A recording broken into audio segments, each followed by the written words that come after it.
ఈరోజు 9వ తారీఖు ఫిబ్రవరి 2026 సోమవారం. ఈరోజు కర్కాటక రాశి వారికి విద్యార్థులు కొత్తగా ఏదైనా పరిశోధన చేయడం కానీ, కొత్త వస్తువులు తయారు చేయడం కానీ, యూనివర్సిటీలో సీట్లు సంపాదించుకోవడం కానీ ఇలాగ ఉన్నతమైన స్థాయికి వెళ్తారు విద్యార్థులు.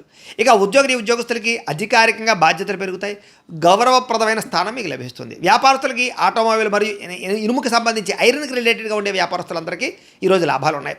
స్త్రీలు షాపింగు అలాగే విందు వినోదాల్లో పాల్గొనే అవకాశం బాగా కనపడుతోంది. మనసులో ఉండే కోరికలు తీర్చుకుంటారు, ప్రేమించిన వాళ్ళతో కలుస్తారు. విదేశాల్లో ఉండే భారతీయులకి పిఆర్ సంబంధించినటువంటి పనులన్నీ విజయం అవుతాయి, పర్మనెంట్ వస్తుంది మీకు అని చెప్పొచ్చు. గ్రీన్ కార్డ్ ప్రయత్నాలు ఫలిస్తాయి. అలాగే సులువైనటువంటి సంపాదనా మార్గాలు దొరుకుతాయి. చేతి నిండా డబ్బు ఉంటుంది, అవసరమైన వస్తువులు కొనుగోలు చేసుకోగలుగుతారు.